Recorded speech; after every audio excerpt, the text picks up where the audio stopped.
Ce bâtiment se trouve à proximité de l'entrée de l'avenue Picasso, face à un ensemble de bâtiments existants, face à un petit square et un jardin, et à un angle de rue. Dans la composition de ce projet, nous avons essayé de faire en sorte qu'il marque une tête ou un début, affirme le début de ce mail, avec une composition architecturale qui exprime vraiment les fonctions intérieures et la composition du projet. On a travaillé sur une certaine mixité, c'est-à-dire à la fois commerce, bureau et logement. À la fois mixité sociale et mixité au niveau des activités, de manière que cet immeuble vive toujours, de jour comme de nuit, on va dire.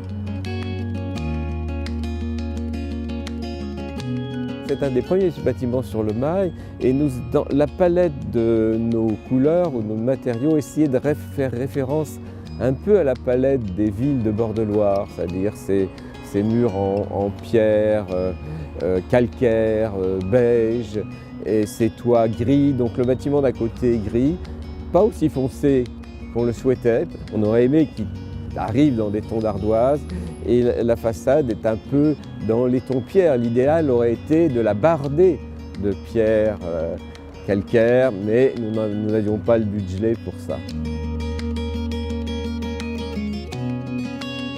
Alors la partie habitation, les logements correspondent à un programme qui nous avait été donné, 2 pièces, 3 pièces, 4 pièces, duplex, etc.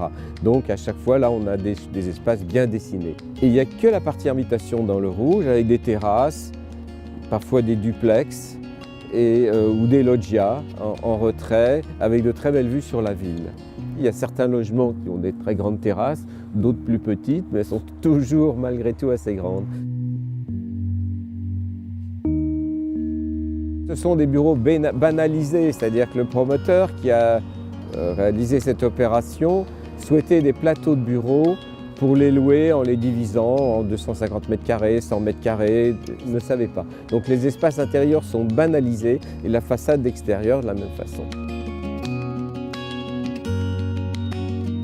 Mais il se compose de 2 bâtiments, qui est du tertiaire comme prévu initialement, qui se raccroche d'ailleurs en communication avec la partie tour, et le rez-de-chaussée effectivement qui était destiné à la restauration avec une terrasse côté sud,